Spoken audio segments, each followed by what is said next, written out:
તો નમસ્કાર મિત્રો અને સ્વાગત છે તમારા બધાનો આજના નવા વિડીયોમાં. તો આજના વિડીયોમાં આપણે વાત કરવાની છે ભાઈ કે જે ચાલુ ફુલેકો હતો, વરઘોડો હતો, ત્યારે લગ્નની સિઝન છે. તો ચારે બાજુ તમે જો કે ડીઝેના વરઘોડા નીકળતા જ હોય છે. તેવામાં એક જગ્યાએ જ્યાં સિટીમાં જે મુઠીરા ગામ છે ત્યાં વરઘોડો નીકળ્યો હતો અને વરઘોડામાં અચાનક આખલાએ હુમલો કર્યો હતો અને કેટલા બધી માણસોને લગાડ્યું હતું તે તમે વિડીયોમાં જોઈ શકો છો. તો આગળ આપણે આખો વિડીયો પર જોવાનો છે.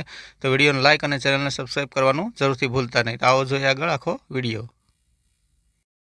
તો ભાઈ તમે વિડીયોમાં જોઈ શકો છો કે જે વરઘોડો છે તેમાં લોકો છે એ લોકો પણ હામટી સંખ્યામાં ભેગા થયા હતા અને બહુ મોટી સંખ્યામાં લોકો ભેગા થયા હતા અને બધા રાજી ખુશીથી ઝૂમી ઉઠ્યા હતા અને ડીજેની પાછળ બધા ડિસ્કો કરતા હતા. પણ કોઈને ખબર નથી કે ભાઈ આખલો ઓચિંતાનો વચ્ચે આવી જાય. અને તમે વિડીયોમાં જોઈ શકો છો કે આખલો છે એ આડે ધડ પડ્યો છે માણસોની વચ્ચે અને માણસોને કચડી નાખ્યા છે. તો ભાઈ ખરેખર ધ્યાન રાખવું જોઈએ કે આવું જે હોય ફૂલેકું કે માણસો આમટા ભેગા થાય ત્યાં ખરેખર રખડતા ઢોરનો ત્રાસ હોય તો રખડતા ઢોરનો આપણે પહેલાં જોઈ લેવું પડે. બાકી યાર ઓચિંતાનો આવી ગયો તો ક્યાંક લગાડી દઈએ. અને આમાં જે છે મુઠેડા ગામની આ ઘટના બની છે. તમે આખલાને જોઈ શકો છો કે આખલો જે છે એ દોડો જ જાય છે અને માણસોની વચ્ચે વચ્ચે જાય છે અને માણસોને લગભગ બધાને ઉલાળતા જાય છે. ઘણા બધી માણસોને લગાડી પણ દીધું છે.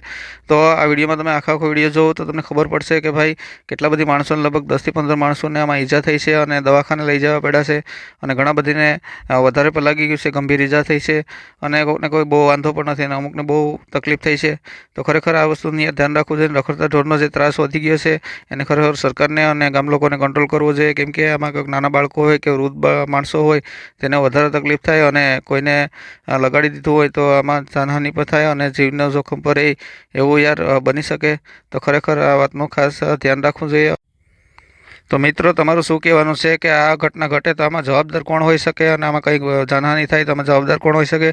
અને તમે તમારા બાળકોને કે વૃદ્ધ માણસો સાથે ક્યાંય પણ જો વરઘોડામાં જતા હોય તો ખરેખર હામટી પબ્લિક, જાજી પબ્લિક ભેગી થતી હોય ત્યાં આવી ઝીણી ઝીણી બાબતોનું ધ્યાન રાખવું જોઈએ. અને ખરેખર ધ્યાન રાખીએ તો આપણે કંઈ નુકસાન ન થાય. બાકી ઓચિંતાનું જો ક્યાંય પણ આવું